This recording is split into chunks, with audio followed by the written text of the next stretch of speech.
السلام عليكم، مرحبا بكم في برنامجكم الجديد مع الشيف هند. اليوم غادي نسافر بكم لايطاليا وغادي نوجدوا واحد لو بلا ديال لي بات بالطون. وكيف جرات العاده غنوجدوا لخمسه حتى لسته ديال الاشخاص باقل من 50 درهم.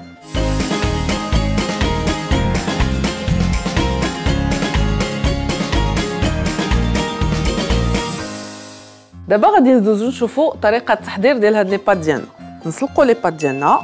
هاد الكاليبر ما تيحتاجش اكثر من حتى 6 ديال الدقائق باش يوجد.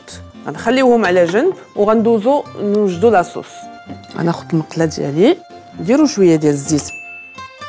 لهاد الطبق غادي نحتاجو 2 دروس ديال الثومه كتجي بنينه وليده كتلذذ. دونك لي كابر حتى هما غنقليهم في هاد الزيت. ملي غنقليوهم غيعطيو مذاق اخر، يعني بحال غنخرجوا ليهم داك لو بو ديالهم ملي غنحيدوا الماء اللي فيهم. درت 4 د المعالق صغار وغنتسناو واحد شويه. دابا زدت لا طوماط سوريز ونحاولوا ما امكن نزيدوها في هذه المرحله هذه باش ما تحرقش الثومه. دائما يبقاو العناصر ديالنا زوينين.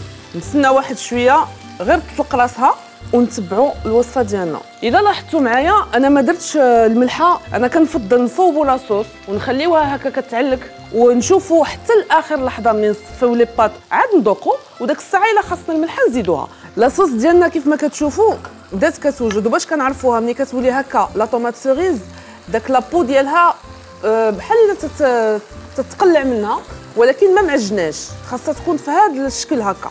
دابا حتى لي بات ديالنا وجدوا، غنزيدوهم في لاصوص. في هذه المرحله كنزيدوا باش لي بات ما يجيوناش ناشفين ويجيو بنان، كنزيدوا 3 المغارف ديال الماء فاش سلقنا لي بات. ودابا عاد غادي نزيد الزيتون وغادي نزيد الطون، نخليهم واحد شويه ينسجموا مع بعضياتهم. دابا لي بات ديالنا وجدوا، غادي نزيدوا عليهم المعدنوس كيف قلت لكم، وغادي نزيد نقاد ليهم التتبيله ديالهم بالابزار، واحد نص معلقه نحركوا. دابا غادي ناخذوا لي بات ديالنا ندوزوهم في لو بلا كي فاو فور. غنزيد عليهم الفرomage. دونك شعلت الفران على درجه حراره 180. غنديرهم في لا بوزيسيون غريل، يعني غير باش يتحمروا من الفوق ديالهم لمده ديال 10 ديال الدقائق ونعاودوا نتلاقاو. الريحه ديالو يا سلام، مستحيل ما تجربوهش.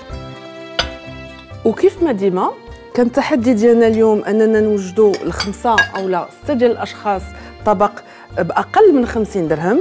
سافرنا لايطاليا والوجبه ديالنا جات من الريحه ديالها جديده بزاف. بالسلام عليكم، الى الحلقه المقبله ان شاء الله مع وصفه جديده وتصافيره جديده.